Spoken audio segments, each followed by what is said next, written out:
The mansion owner heard sounds in the garden. What he discovered shook his soul. Richard Thompson. Miller woke once again in the middle of the night to that strange sound coming from the garden. For the third night in a row, a soft, melancholic melody drifted through the windows of his mansion in Aspen, tightening his chest in a way he couldn't explain.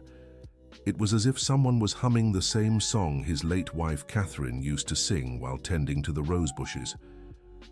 Richard rose slowly, trying not to make a sound, and walked to the bedroom window. Outside, under the silver glow of the full moon, a woman knelt among the flowers, carefully moving her hands between the branches. The 52-year-old businessman felt his heart race. That silhouette, those delicate movements, everything reminded him of Catherine in an impossible way. She had passed 2 years ago after a long battle with cancer, leaving him alone in a house far too big for one person. Without a second thought, Richard hurried down the marble stairs, their echo matching his rushed steps. He opened the back door leading to the garden and cautiously approached the rose bushes. The woman was still there, completely absorbed in her work, removing dead leaves and adjusting the branches with near-obsessive dedication. "Excuse me," he said, his voice rougher than intended. The woman startled and quickly lifted her face. Richard nearly lost his balance when the moonlight fully illuminated her features. It was impossible, but there stood a version of Catherine who seemed to have lived a much harder life. The same green eyes, the same face shape, but with wrinkles of worry and exhaustion his wife had never known. I'm sorry, sir," the woman stammered, scrambling to her feet. "I didn't mean to bother anyone." "Wait!" Richard reached out, but she was already running toward the back gate. "Please, don't go." But it was too late. The woman vanished into the darkness of the street, leaving behind only a cotton handkerchief that had fallen to the ground. Richard picked it up with trembling hands. Embroidered in the corner, in faded blue thread, were the initials C.W., Catherine Williams, his wife's maiden name. The next morning, Richard couldn't focus on anything.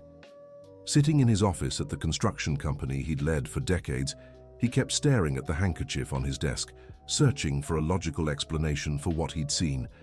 Martha, his 68-year-old housekeeper, who had worked for the family for over 20 years, entered with his breakfast. "You didn't touch your food last night," she said, straightening the papers on his desk. "And today you look like you've seen a ghost." "Martha, do you believe in impossible coincidences?" Richard asked, quickly tucking the handkerchief into a drawer. The elderly woman, who had known Richard since he was a young businessman struggling to make his way, stopped what she was doing and fixed him with her sharp eyes. "Mr. Richard, in 70 years of life, I've seen just about everything. What happened?" "Someone was tending to Catherine's garden last night. A woman who—" He hesitated, knowing how absurd it would sound. "Who looked just like her?" Martha paled and steadied herself against the desk. "A woman like what, sir?" "Just like Catherine, Martha. Exactly like her. Only more worn down. As if life had been harder on her." The housekeeper began nervously fidgeting with her hands, a habit Richard knew well. Whenever Martha was hiding something, her hands never stayed still. "Are you sure of what you saw?" "I am, and she left this behind." Richard pulled the handkerchief from the drawer and showed her the embroidered initials. Martha held the fabric carefully, as if it were something sacred. Her hands trembled. "Good Lord above," she whispered. "After all these years, Martha, do you know anything about this?"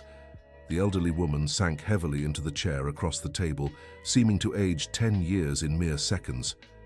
"Mr. Richard, there are things I've carried in my heart for a long time. Things your wife made me promise never to reveal." "What kind of things?" "Mrs. Catherine. She wasn't an only child like she always claimed.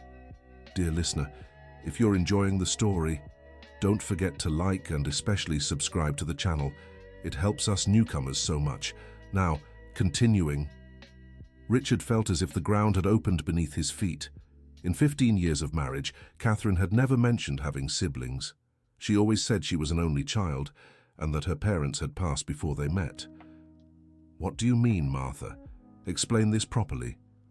"She had a twin sister, sir, identical to her. They were separated when they were still babies. Separated? Why? Mrs.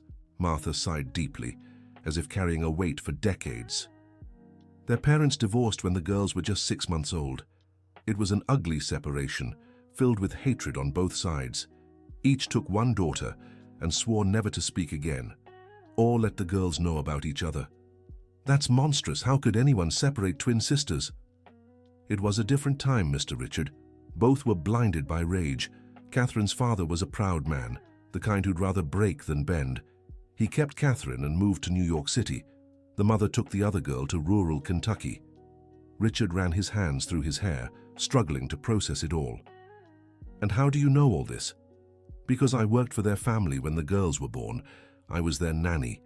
When the separation happened, I had to choose which family to stay with. It was the hardest decision of my life.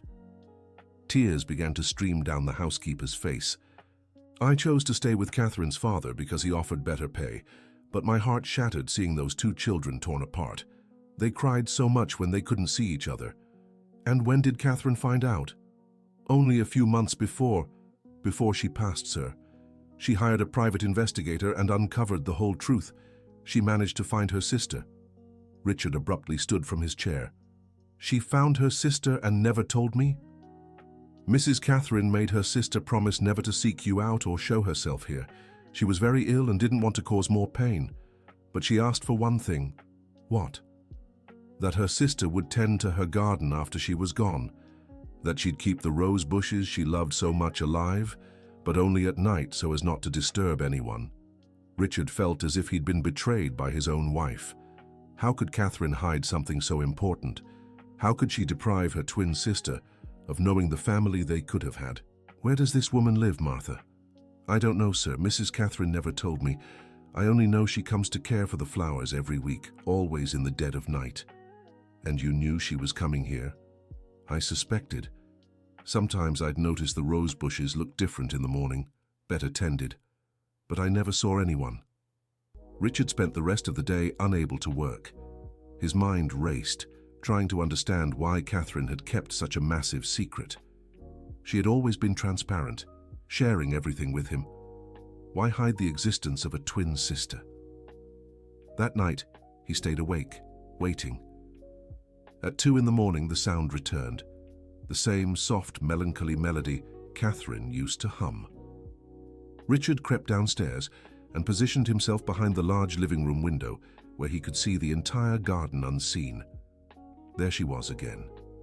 The woman moved among the rose bushes with the familiarity of someone who knew every plant, every branch, every leaf, She wore simple clothes, a long skirt and a cotton blouse, very different from the fine garments Catherine always wore. Even from a distance, her hands looked calloused from hard work. Richard watched for nearly an hour. The woman wasn't just similar to Catherine. She was Catherine in a version life had shaped completely differently. Thinner, with less cared-for hair, movements that betrayed exhaustion, yet with the same gentleness and love for plants. When she prepared to leave, Richard stepped out the back door. "Please don't run this time," he said, keeping his distance so as not to frighten her. "I know who you are." The woman froze but didn't flee. Slowly, she turned to face him. "You know?" she asked, her voice heavy with fear and sadness. "You're Catherine's sister, her twin." Tears began to roll down the woman's face. "Did she tell you?" "No. I found out today." "Why did you hide this from me?" "Because that's how it had to be. Catherine didn't want to complicate your life. She knew you'd pity me, that you'd try to help, and she didn't want that." "Why not?" "Because we're from different worlds, sir. Catherine had everything I never did. Education, a wealthy family, opportunities. I grew up in poverty, working since I was a child.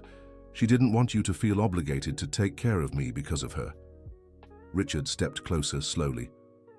"What's your name?" "Caroline. Caroline Williams Taylor." "Caroline?" "Catherine and Caroline. Your parents didn't even bother to choose different names. We were baptized together before the separation. Our mothers always dreamed of having twins with matching names." "Do you have family, children?" "I have a daughter, Emma. She's 17. "And where do you live?" Caroline hesitated before answering. "In a housing project here in Aspen. I work as a cleaner in some of the town's hotels. Did you always know about Catherine, or did you find out recently too? I found out at the same time she did. She tracked me down through a detective. At first I didn't believe it. After nearly 50 years, discovering I had a twin sister, it was a shock. Did you meet often? A few times. She'd visit me when you were away on business. We'd spend hours talking, trying to make up for a lifetime lost. She'd tell me about the family she had, her education, her travels. I'd tell her about my simple life, the struggle of raising my daughter alone. Alone?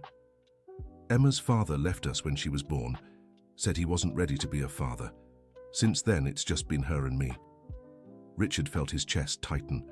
While Catherine had everything, love, financial security, a comfortable life, her twin sister was fighting alone to survive. Did Catherine ever mention introducing you to me? She wanted to, but I asked her not to. I was ashamed, sir. Ashamed of my simple life, my old clothes, my calloused hands. How could I show up in the life of a successful businessman and say I was his sister-in-law? That wouldn't have made any difference to me, Caroline. Yes, it would.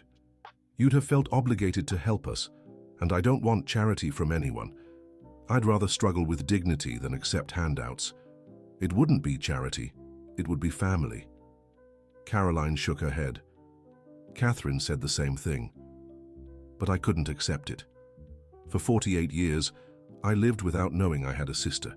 She had a life I could only dream of. How could I suddenly be part of that family now? Richard fell silent for a moment, trying to understand the woman's pain. Then why do you come to tend the garden? Because I promised her. In our last meetings, when she was already very ill, she brought me here a few times when you weren't home. She showed me every rose bush, taught me how to care for each one. She said they were the only things that truly made her happy. Did she ask you to keep coming? She did. She said that after she was gone, I was the only person in the world who would love these flowers the same way she did. That I was the only one who would understand how much this garden meant. And you promised. I did. Even knowing it would be painful to come here every week, to see the house where she lived, to know it could have been my house too if life had been different. So you've been coming here for 2 years? I have. Every Thursday at dawn. I tend to the rose bushes, pull the weeds, water when needed. It's my way of staying connected to her. And I never noticed because I always travel on Thursdays. Catherine told me your travel schedule. She knew Thursday was the safest day. Richard felt a mix of admiration and sadness. Catherine had planned everything to protect both him and Caroline, but it ended up creating an even more painful situation. Caroline, can I ask you a personal question? Go ahead. Do you resent Catherine for having the life you didn't? Caroline took a long time to answer. When she did, her voice was heavy with emotion. At first, yes. When I learned the whole truth, I felt so much anger. Anger at our parents for separating us. Anger at fate for giving her everything and almost nothing to me. But after getting to know her, what changed? I saw she suffered just as much as I did, only in a different way. She felt guilty for the privileged life she had. She cried every time I told her about the hardships I'd been through. She said if she'd known about me sooner, she would have looked for me, would have shared everything with me. Do you believe that? I do. Catherine was a good person. She offered me money several times, wanted to pay for Emma's education, wanted to help us, but I always refused. Out of pride, out of dignity. I'd lived 48 years without her help. I wasn't going to start accepting it now just because I'd found out she was my sister. Richard admired that woman's strength. Even after discovering she had a wealthy sister, she kept her dignity and didn't try to take advantage. And your daughter? Does she know about Catherine? She does. I told her everything. Emma was fascinated by the idea of having an aunt she'd never met. She really wanted to meet you too, but I wouldn't let her. Why? For the same reasons. I don't want my daughter growing up thinking she can have an easy life at someone else's expense. She needs to learn to fight for her dreams like I did. But you're denying her the chance to know her family. I'm protecting her from a reality that isn't hers. Richard understood that Caroline was a woman of strong principles, shaped by a life of hardship. But he also understood she was wrong to keep her daughter from knowing her family. "Caroline, can I meet Emma?" "Why?" "Because she's Catherine's niece. And Catherine was my wife. That makes Emma my family too." "Mr. Richard, I appreciate the thought, but I'm not offering charity, I'm offering family. Catherine may be gone, but her family remains, and the two of you are part of that family." Caroline fell silent, clearly wrestling with her convictions. "I need to think, of course, but before you go, I want you to know something. Catherine made me a better person. She taught me to value the simple things in life, to be grateful for what I have. If you're her sister, I'm sure you have that same kindness." "I'm not like Catherine, Mr. Richard. I'm hard, distrustful. Life made me this way. And that's okay. But it doesn't mean you can't accept help when it comes from a sincere place." Caroline studied him for a long moment. "You really want to meet my daughter?" "Very much." "Then I'll think it over carefully. But if I accept, it has to be on my terms. No showing off, no expensive gifts. Just a conversation so she can meet the uncle she never knew. Deal?" Caroline walked toward the gate but stopped before leaving. "Mr. Richard?" "Yes?" "Thank you for not calling the police when you saw me here." "I would never do that, Caroline. This garden is yours too." Catherine made that clear. After Caroline left, Richard stayed in the garden a while longer, watching the rose bushes she had tended to with such care. For the first time in 2 years, he didn't feel completely alone in that big house. There was a connection to Catherine he hadn't known existed. The next morning, Mrs. Martha immediately noticed the change in Richard's mood. "Did you talk to her?" the housekeeper asked as she served coffee. "I did. Martha, did you know she has a daughter?" "I had my suspicions. Mrs. Catherine sometimes mentioned a niece but never gave details. A 17-year-old girl who grew up without a father, with her mother working as a cleaner to make ends meet." Mrs. Martha sighed. "Meanwhile, Mrs. Catherine lived here like a queen, didn't she? Caroline doesn't hold a grudge. She understands it wasn't Catherine's fault. And you, what do you plan to do?" "I don't know yet. She's very proud, doesn't accept help easily. But she's family, Martha. The only family I have left from Catherine." "You're right, Mr. Richard. Family is family, no matter the circumstances." "Do you think I should insist they come live here?" "I think you should learn more about their situation before making any decisions. Everyone has their own way of living, and what's good for some isn't always good for others." Richard spent the next few days looking into Caroline Williams Taylor. He discovered she worked at 3 different hotels, cleaning in shifts that stretched from morning to night. He also learned that her daughter, Emma, was an excellent student, but had dropped out of her college prep course because her mother couldn't afford it. The news deeply troubled him. While he lived comfortably with more money than he could spend, Catherine's sister-in-law worked herself to exhaustion just to keep her dignity, and her niece had been denied educational opportunities for lack of resources. The following Thursday, Richard waited for Caroline in the garden. She arrived promptly at 2 in the morning, but seemed surprised to see him.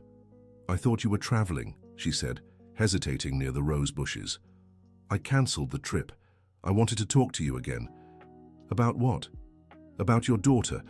I found out she dropped out of her college prep course." Caroline's face closed off immediately. "Have you been digging into my life?" "It wasn't digging, just family curiosity." "Why did she quit?" "Because money was tight and she chose to start working to help me. It was her decision. Caroline, a 17-year-old girl, shouldn't have to choose between studying and helping support the household. Welcome to the reality of those not born with a silver spoon, Mr. Richard." The sharpness in her voice made him realize he was treading on dangerous ground. "I'm sorry, I didn't mean to sound condescending. It's just, Catherine always dreamed of having children and couldn't. If she had known she had a niece, she knew. And she offered many times to pay for Emma's education. I refused." "Why?" "Because I don't want my daughter getting used to depending on others. I want her to learn to earn things through her own effort." "But education isn't dependency, Caroline. It's an investment in her future." "I know that," she snapped. Do you think it's easy for me to watch my daughter give up her dreams? Do you think it doesn't hurt knowing she could be in college if I had the means? But I'd rather see her fight and earn it than accept handouts. Richard realized he'd touched a deep wound. Caroline wasn't being stubborn out of spite. She was trying to spare her daughter the humiliation she herself had felt. Caroline, let me meet Emma. Just one conversation. If afterward you still think it's a bad idea, I'll respect your decision and never bring it up again. She stayed silent for a long time, nervously plucking weeds between the rose bushes. All right, she finally said, but it has to be at my place. I don't want her coming here and getting dazzled by a world that isn't hers. When? Sunday afternoon, but you'll dress simply, no chauffeur, no showing off, and you won't offer her anything. Just talk. Deal. Dear listener, if you're enjoying the story, don't forget to like and especially subscribe to the channel. It helps us newcomers a lot. Now back to the story. On Sunday, Richard wore jeans and a simple polo shirt, drove his most discreet car and followed the address Caroline had given him. The housing complex was in a more remote part of Aspen, home mostly to the workers who sustained the town's tourism. The apartment was small but impeccably clean and tidy. Simple, well-kept furniture, a few plants by the windows, family photos scattered around the living room. It was a humble home but full of love. Emma was a younger version of her mother and aunt, the same green eyes, the same face shape, but with the energy and hope typical of a 17-year-old. She greeted him politely, but Richard noticed the poorly disguised curiosity in her eyes. "So you were married to Aunt Catherine?" she asked after Caroline served them simple coffee. "I was, for 15 years. Mum said she was very beautiful and very smart. She was both, and very much like the two of you." Emma smiled, clearly flattered by the comparison. "Mum showed me some photos. We really do look alike. It's strange knowing I had an aunt I never met. Your mother told me you enjoy studying. I love it. I've always been a good student. My dream is to study medicine, but..." She glanced at her mother, who signaled for her to stop. "But," Richard pressed, "but now I'm working at a clothing store downtown. I help Mum with household expenses." Richard looked at Caroline, who averted her gaze. "And do you like working at the store?" "It's fine, but it's not what I want for my life. One day I'll still get to go to college." "I'm sure you will. You have your family's determination." They talked for nearly 2 hours. Emma was smart, articulate, and full of dreams. She spoke about the books she loved, the movies she watched, the places she wanted to visit. She was just an ordinary girl, but with a special spark in her eyes. As Richard prepared to leave, Caroline walked him to the door. "Well, what did you think of my daughter?" she asked. "I think Catherine would have been very proud of her, and of you too." "Thank you." "Caroline, can I ask you something? Do you really believe you're protecting Emma by denying her opportunities to study? I'm teaching her that in life, everything has to be earned. But what if she can't earn it alone? What if the lack of opportunities makes her give up on her dreams forever? She won't give up. She's strong." "I'm sure she is, but even the strongest people need help sometimes." Caroline fell silent, clearly unsettled by the question. "Mr. Richard, I understand your good intentions, but my answer is still no. I won't accept charity." "What if it wasn't charity? What if it was a job?"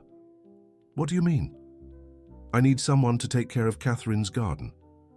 Someone who understands plants, who cares for them with love, someone who keeps her memory alive." "Are you offering me a job as a gardener?" "I'm hiring you as the administrator of Catherine's memorial garden. A fair wage, proper employment benefits, all the rights. And if your daughter wants, she can help me with the administrative side of my business in her free time. Also for a fair wage." Caroline eyed him suspiciously. "You're making up jobs to help us. I'm offering work to those who deserve it. You know plants better than any gardener I could hire, and Emma has the intelligence and education to work in a company." "And what exactly would Emma do?" "Help with filing, organizing documents, answering phones, things she can do in the afternoons after school." "What school? She's not studying." "She would be if she had a job that allowed her to pay for prep classes." Caroline realized she was being cornered by Richard's logic. You don't give up easily, do you? Catherine always said that when something is right, it's worth insisting. And what if I accept and it doesn't work out? If you get tired of us? It won't happen. But if for some reason it doesn't work, you'll leave with good professional experience and excellent references to find other jobs. Caroline fell silent for a long time. Can I think about it? Of course, but don't take too long. The rose bushes need more frequent care and my business is growing. I need help. On the way home, Richard felt hopeful for the first time in a long while. He'd found a way to help Caroline and Emma without hurting their pride, while also solving two real problems he had. The following Thursday, Caroline arrived at the garden earlier than usual. Richard was waiting for her. I talked to Emma, she said without preamble. She was very excited about the job. And you? I accept, but with conditions. What are they? Fair wages, no disguised favors, set hours, no exploitation, and if at any point you feel you're doing charity instead of business, we stop right then. Agreed. When can you start? Emma can start on Monday if she can re-enroll in school this week. I can start right away. Great. Come here tomorrow morning and we'll sort out all the details. Caroline smiled for the first time since Richard had met her. Mr. Richard? Yes? Thank you. I know you're doing this because of Catherine, but thank you anyway. I'm not doing it because of Catherine, Caroline. I'm doing it because you're family, and family takes care of family. On Friday morning, Caroline and Emma arrived at the mansion promptly at 9. Martha greeted them with a warm smile, clearly happy to have more life in the house. So you're Catherine's girls, she said, hugging them both. I'm Martha. I've worked here for over 20 years. My mother told me about you, said Emma. Said you knew my aunt. I did, dear. Your aunt was a wonderful person. I'm sure she'd be very happy to know you're here. Richard appeared shortly after and took them to see the house and discuss the job details. For Caroline, he showed the entire garden, explaining the specifics of each plant and Catherine's preferences. She absorbed it all with impressive attention, asking technical questions that showed her real knowledge of gardening. Catherine planted this rosebush on our first wedding anniversary, he said, pointing to a shrub laden with red roses. She said she wanted our home to have flowers all year round. This variety needs special pruning in the fall, remarked Caroline, examining the branches, and a specific fertilizer in the spring. Did Catherine know that? She did. She studied a lot about plants after we got married, said she wanted to do everything the right way. So she learned what I've always known out of necessity. My grandmother had a backyard full of plants and taught me from a young age. It was the only way we had fresh greens and herbs at home. For Emma, Richard showed the office where she'd be working, explaining the tasks he needed her to handle. The girl had a knack for computers and organized in an hour what had been a mess for weeks. You've got a talent for this, he said, impressed by her efficiency. I've always liked organizing things. At home, I'm the one who handles all of Mom's paperwork. Bills, documents, that sort of thing. Great, you'll be a big help here. Over the following weeks, the household routine changed completely. Caroline arrived every morning at 7 and spent the day tending to the garden with a dedication that even surprised Richard. She knew every plant by name, exactly when to water, prune, or fertilize. Emma worked from 2 to 6 in the afternoon, after school. She had re-enrolled in high school and was taking college prep classes on Saturdays. Her dream of studying medicine had started to make sense again. How's it been working here? Richard asked Emma one Friday afternoon. It's been great. You're a very patient boss and I'm learning a lot about administration.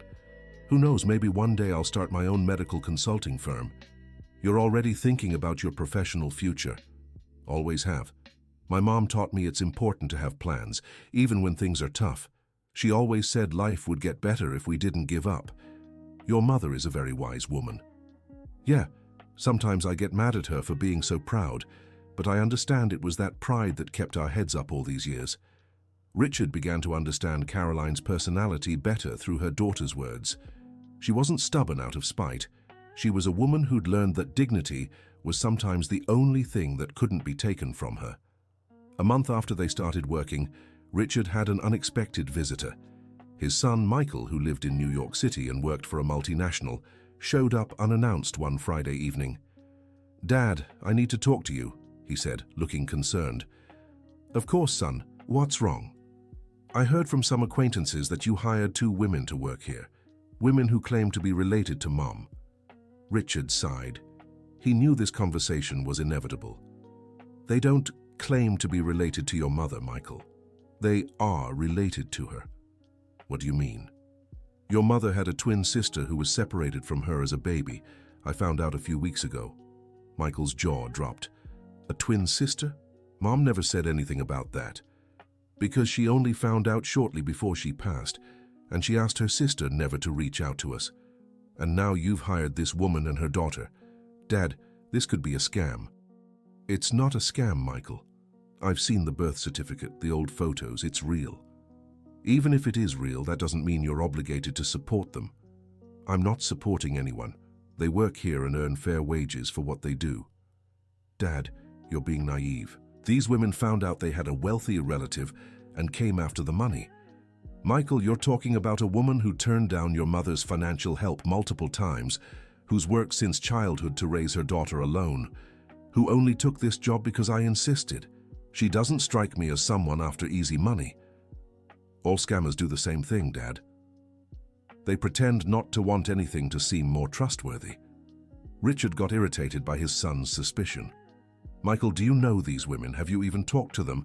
Or are you judging them based on prejudice?" "I don't need to know them to see it's suspicious." "Then you're being prejudiced. And you're being naive."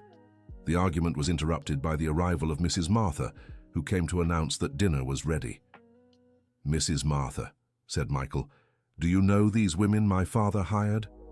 "Yes, I do. Caroline and Emma are wonderful people." "And you don't find it strange that they showed up now after Mom died?" "Mr. Michael, I knew those girls when they were babies. I was their nanny before the separation. There's nothing strange about it." Michael was surprised by the information. "Did you know about this so-called twin sister?" "I knew both of them. I saw them separated when they were 6 months old. It was one of the saddest things I've ever witnessed." "And why did you never tell anyone?" "Because Mrs. Catherine asked me never to speak of it. She didn't want to relive the pain of the separation." Michael fell silent, clearly shaken by the revelations. "Dad, even if all this is true, are you sure you're doing the right thing?" "I am. For the first time in 2 years, this house feels alive again, and I have family again." "You have family, Dad. You have me. You live in New York City. You show up here 3 times a year. Caroline and Emma are here every day, taking care of the things your mother loved. So you're replacing Mom with them?" "I'm not replacing anyone, Michael. I'm honoring your mother's memory by caring for her family. What if they take advantage of you? Then I'll still have done the right thing. I'd rather be fooled trying to help than live locked in suspicion." On Saturday morning, Michael was having coffee when Caroline arrived for work. He watched her from the window, noticing how she moved through the garden with familiarity and care. When Emma arrived in the afternoon, Michael made a point of talking to her. "Are you my mother's sister's daughter?" he asked bluntly. "I am. And you must be Michael. Your father talks about you a lot. And you? What do you want from my family?" Emma met his gaze firmly. "I want to work honestly and study for a better future. That's all." "Did your mother tell you to say that?" "My mother doesn't even know you exist. She's out there tending to the plants and has no idea you arrived yesterday." "And what will you do when you get what you want? Will you leave and forget you ever knew us?"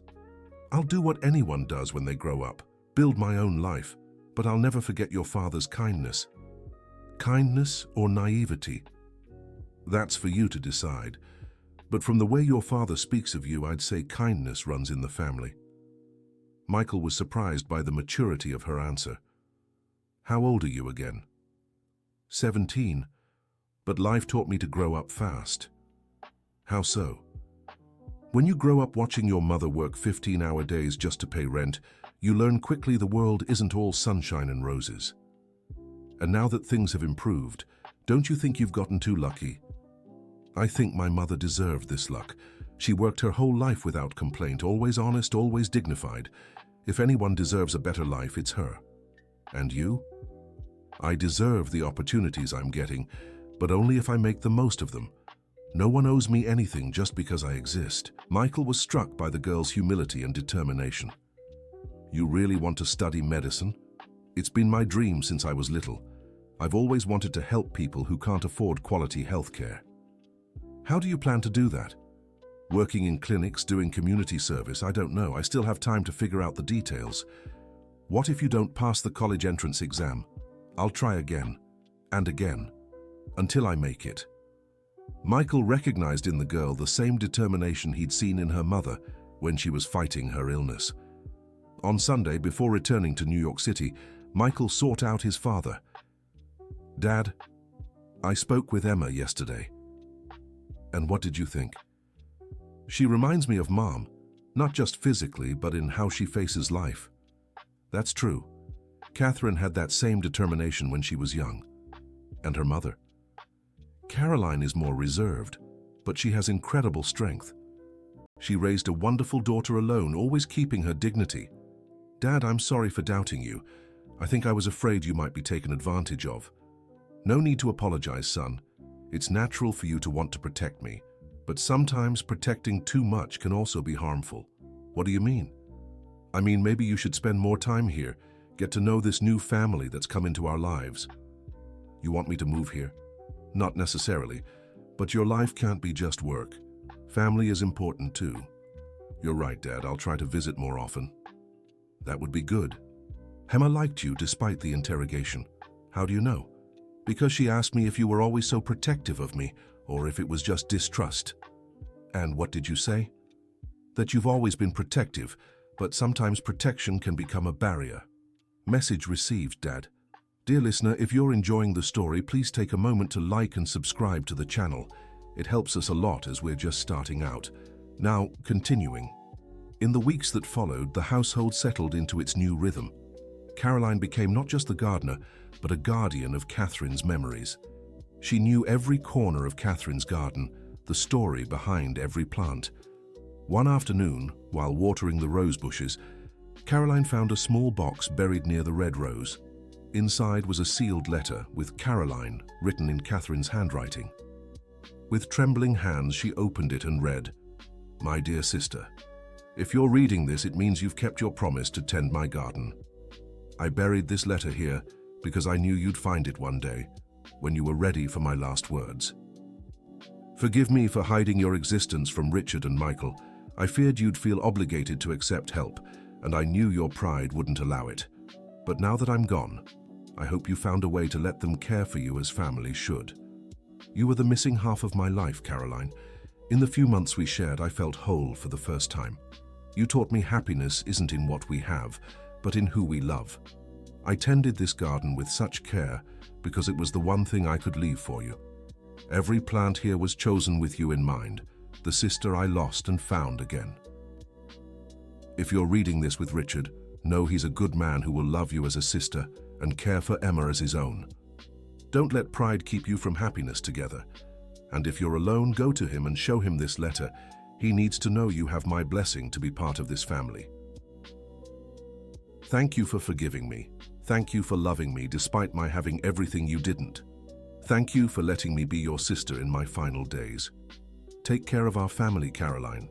They're as much yours as mine now. With all my love, Catherine." Caroline wept as she hadn't since Catherine's passing. She clutched the letter to her chest and stayed in the garden until Richard returned from work and found her.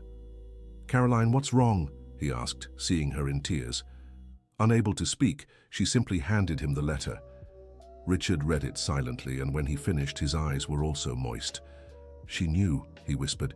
"She planned everything so you'd end up here." "She wanted me to be part of this family," Caroline said between sobs. "But I was so afraid I wouldn't be good enough. Caroline, you already are part of this family. From the first day I saw you in this garden. But I'm so different from all of you. And that's a good thing. You brought a strength this house didn't have, a simplicity we'd lost over the years. You really consider me family." "I do. And I know Catherine would be so happy to see how you've flourished here, how Emma is growing. how this house has come back to life. That night, for the first time since she started working at the mansion, Caroline dined with Richard and Mrs. Martha. The conversation flowed naturally, as if they had been family for years. "Mrs. Caroline," Martha said, "may I ask you something?" "Of course." "Why did you think you weren't good enough for this family?" Caroline thought for a moment before answering. "Because for 48 years, I lived believing there was something wrong with me. Why else would my own parents have separated me from my sister? Why else would my life have been so hard while hers was so easy?" "And now," Richard asked, "now I understand it wasn't my fault or hers. It was just fate being cruel. But fate can also be kind, like it is now." "Caroline, may I ask you a personal question?" Richard said. "Go ahead. Have you ever thought about marrying again, about having someone to share your life with?" "No. After Emma's father left us, I closed myself off to those kinds of feelings. My priority was always my daughter, and now that she's growing up, now I'm discovering who I am beyond being a mother, and it's terrifying and freeing at the same time." "How so?" "For 17 years, I only defined myself as Emma's mother. Now I'm learning to be Caroline again, the woman who loves plants, who can talk about other things, who can have friends." "And are you enjoying this discovery?" "I am. For the first time in a long while, I feel alive." A few days later, Emma came home bursting with news. "Mom, I passed," she shouted, waving a paper. "Passed what, sweetheart?" "The prep course mock exam. I ranked in the top 10.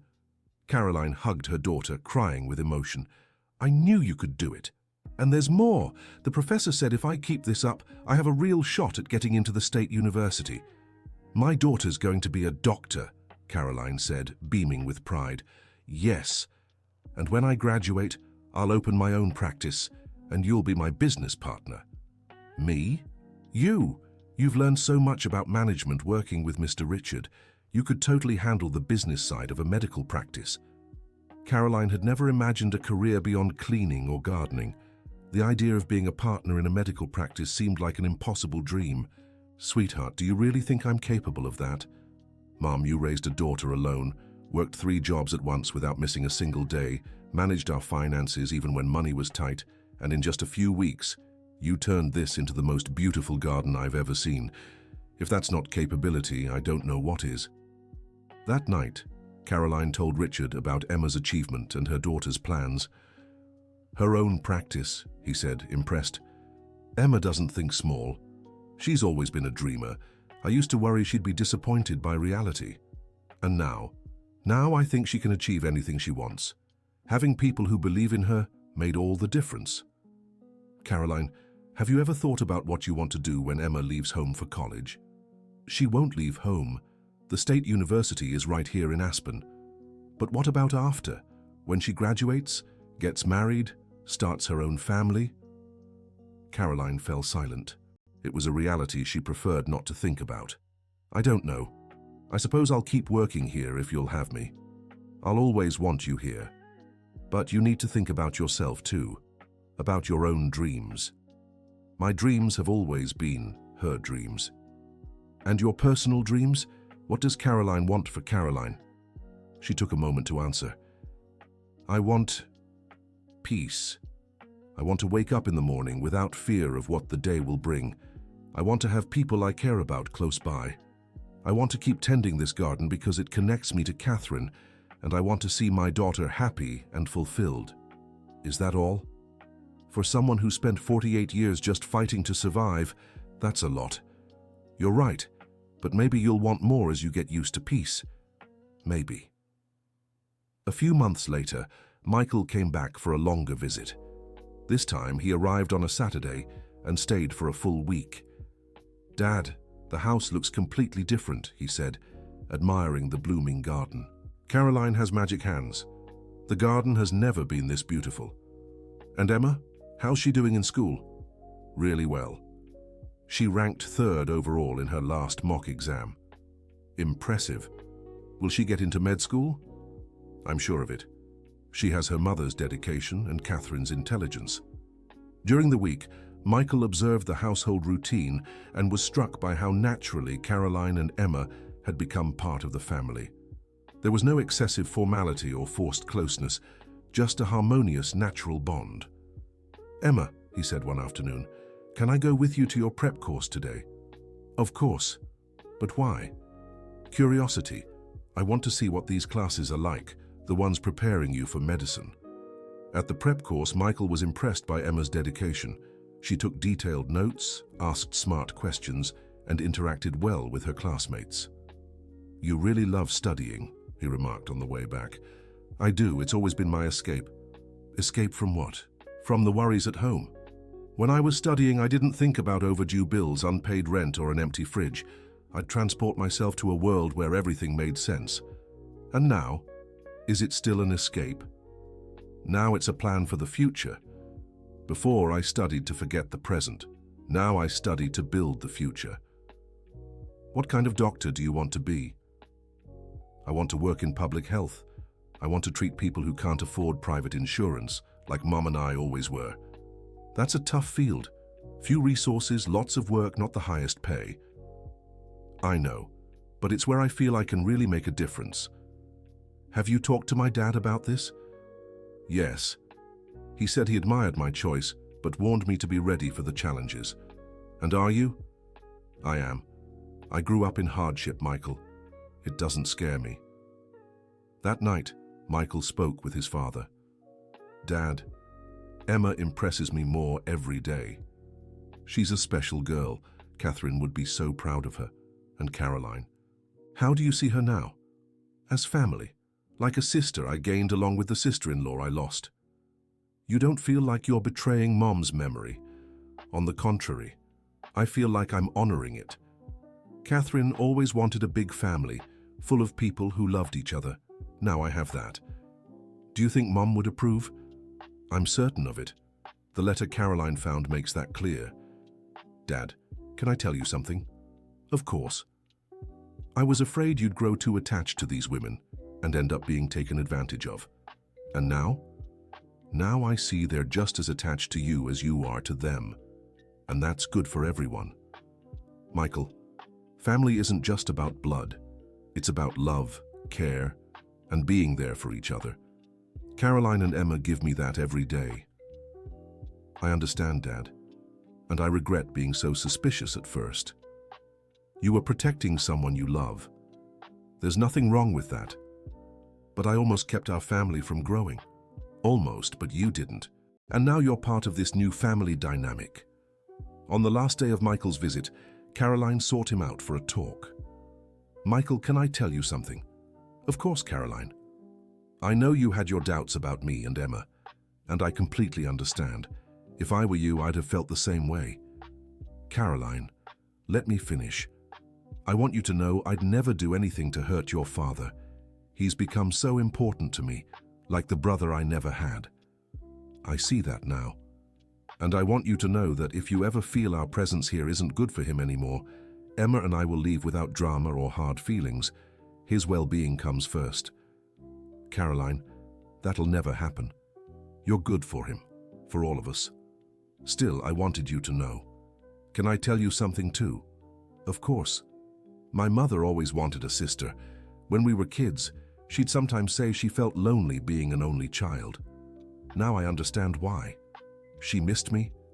"She did. Without even knowing you existed, she felt like something was missing in her life." "How do you know?" "Because after you came into our lives, my father started smiling the way he did when she was alive, like the missing piece had been found." Caroline was moved by Michael's words. "Thank you for accepting me into the family. Thank you for taking care of my father and bringing life back to this house." 2 months before the college entrance exams, Emma was deep in preparation. She studied early in the morning, worked in the afternoon, and attended prep classes at night. It was a grueling routine, but she never complained. One night, Richard found her studying in the home library late. "Emma, shouldn't you be sleeping? I'm reviewing organic chemistry. It's my weakest subject. But you need rest too." "I know, Uncle Richard, but I'm scared I won't pass." It was the first time she'd shown doubt, and Richard grew concerned. "Why do you think you won't make it?" Because the competition is so fierce, because some people have prepped their whole lives, and I've only had a year, because maybe I'm not smart enough. Emma, you've been one of the top students in your prep class all year. But practice tests aren't the real thing. True, but you have something many applicants don't. What? Determination. You know what it means to fight for a dream, because you've watched your mother fight her whole life. That makes you stronger than anyone who's had it easy. You really think so? I'm certain. And no matter the result, you've already proven you're capable of amazing things. What if I don't pass? Then you try again, and again until you do, but I believe you'll pass on your first try. Why? Because you have the same spark in your eyes your mother had when she decided to raise you on her own. And look what she achieved. Emma smiled, feeling more confident. Thank you, Uncle Richard, for believing in me. No need to thank me. That's what family does. In the final weeks before the exams, the whole household rallied to support Emma. Caroline cooked special meals for energy. Martha organized study materials. Richard helped with English and history questions. Looks like the whole house is taking the exams, Michael joked during one visit. It's nice to have such a cheering section, Emma said. You deserve it, sweetheart, Caroline said. You deserve all this support and more. On exam day, Richard insisted on driving Emma to the university himself. Caroline was too nervous to go, so she stayed home anxiously tending to the garden. Nervous? Asked Richard on the way. A little, but more anxious than nervous.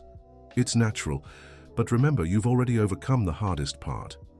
Which was? Getting this far. A year ago, you were a girl who had dropped out of school to work. Today, you're taking the entrance exam for medicine at one of the best universities in the country. That's true. When I think about it that way, I already feel like I've won. Exactly. The rest is just a consequence. The exams lasted 2 days. Emma came out confident on the first day, but a bit shaken on the second. How was it? Asked Richard when he picked her up. The first day was great. The second was harder, especially physics and chemistry. But did you manage to finish everything? I did. I just don't know if I got everything right. What matters is that you did your best. I did. Now we wait. The results would come out in 3 months. They were the longest 3 months of Emma and Caroline's lives. But they were also months of deep reflection for the whole family. Caroline, Richard said one afternoon, regardless of Emma's results, I want to make you an offer. What kind of offer? I want you to become a partner in the garden. How so? I want to turn this into an event space, weddings, birthdays, corporate gatherings, and I want you to be in charge of all the landscaping. Mr. Richard, I don't know anything about business, but you know plants, and you can learn business. Emma can teach you what she's learned working here. But that's a huge responsibility. It's an opportunity for you to have your own income, your independence, your professional fulfillment. What if it doesn't work out? Then at least you tried, and trying is never failure. Caroline fell silent, thinking about the offer. Can I talk to Emma before deciding? Of course. But remember, the decision has to be yours, not hers. I know. But her opinion matters to me. That night, Caroline talked to her daughter about Richard's proposal. Mom, this is amazing, said Emma, excited. Do you think I can do it? Do it? Mom, you can do anything. You raised a daughter alone, kept our dignity even in the worst times, earned the respect of a family you barely knew. Of course you can run a business. But what if I make mistakes? Everyone makes mistakes, Mom. What matters is learning from them and moving forward. What if the business doesn't work out? Then you go back to being a gardener, but at least you tried to have something of your own. Sweetheart, can I tell you something? Of course. All these years, I never thought about having my own business. I never imagined myself as an entrepreneur. And now I'm starting to believe I can be more than I thought. You've always been more than you thought, Mom. You're just realizing it now. A week later, Caroline accepted Richard's offer. They spent weeks planning how the business would work, what kind of events they'd host, and how they'd organize the space. Let's call it Catherine's Garden, Richard suggested. Are you sure? Asked Caroline. I am. She planted the seed for all this. It's only fair it carries her name. The first event at Catherine's Garden would be Mrs. Martha's 70th birthday. The housekeeper had expressed a wish for a small party with friends, and Caroline insisted it be held in the garden. "Mrs. Martha is family," she said. "It's only right her party be our business's first official event." The party was a success. The garden looked stunning, the food was delicious, and the guests couldn't stop praising the beauty of the place. "Caroline," said one of the guests, "you have a special gift for this. I've been thinking about hosting my daughter's wedding here." "Really?" Caroline asked, excited. "Absolutely. Can we set up a meeting to talk?" At the end of the party, Caroline was radiant. "Richard, I really think this is going to work." "I always knew it would. You have a talent for this. And you? You don't regret making me your partner, do you?" "Regret? I'm proud. Proud to have seen your potential before even you did. Thank you for everything. For giving me a chance when I didn't even know I needed one. Thank you for bringing life to this house, for taking care of Catherine's memory, for helping me understand that family can grow in unexpected ways." 2 weeks later, the college acceptance results arrived. Richard was in his office when he got a frantic call from Caroline. "Mr. Richard, she did it. Emma got first place." "First place, are you sure?" "Yes. I'm here at the university with her. Top of the list. My daughter is going to be a doctor." Richard rushed out of the office and went straight to the university. He found Caroline and Emma surrounded by reporters eager to interview the top-ranking student. "Emma Williams Taylor," a reporter said, "you come from a humble background and yet placed first in medicine. What's your secret?" "There's no secret," she replied with her usual maturity. "It's hard work, dedication, and a family who believes in you." "Family?" "My mother, who worked her whole life to give me opportunities. My uncle Richard, who taught me dreams can come true. My grandmother Martha, who always encouraged me. My cousin Michael, who showed me it's possible to protect the ones we love without clipping their wings." "Are all of these blood relatives?" "Family isn't just blood," Emma said, looking at Richard and Caroline. "Family is who chooses to stand by you, who believes in you when you don't believe in yourself." That night, they threw a celebration at the mansion. Michael came from New York City just for the occasion, and even some of Emma's prep school friends showed up. "A toast," Richard said, raising his glass, "to Emma, who proved that with determination and family, any dream is possible." "A toast," Caroline said, "to this crazy family fate brought together in the most impossible way." "A toast," Emma said, "to gardens that bloom, families that grow, and dreams that come true." "A toast," Michael said, "to Mom, who even though she's not here physically, still works miracles in people's lives." "A toast," Mrs. Martha said, "to 40 years of caring for this family and watching it become the most beautiful thing I've ever seen." Everyone raised their glasses, and for a moment, the garden fell silent. It was as if Catherine were there, smiling at the family she had helped build, even after she was gone. "Mum," Emma said to Caroline, "can I ask you something?" "Of course, sweetheart. Do you still feel like you don't deserve to be here?" Caroline looked around at the blooming garden, the house full of people who loved her daughter glowing with a bright future ahead. "No," she finally said. "Today I know I do. Not because I'm better than anyone, but because love isn't something you earn. It's something you receive, and I've learned to receive it." "And to give it too," Richard said. "You've given so much to this family, Caroline, more than you've received." "I gave what I could, and I got back more than I ever dreamed." 6 months later, Emma was in her second semester of medical school.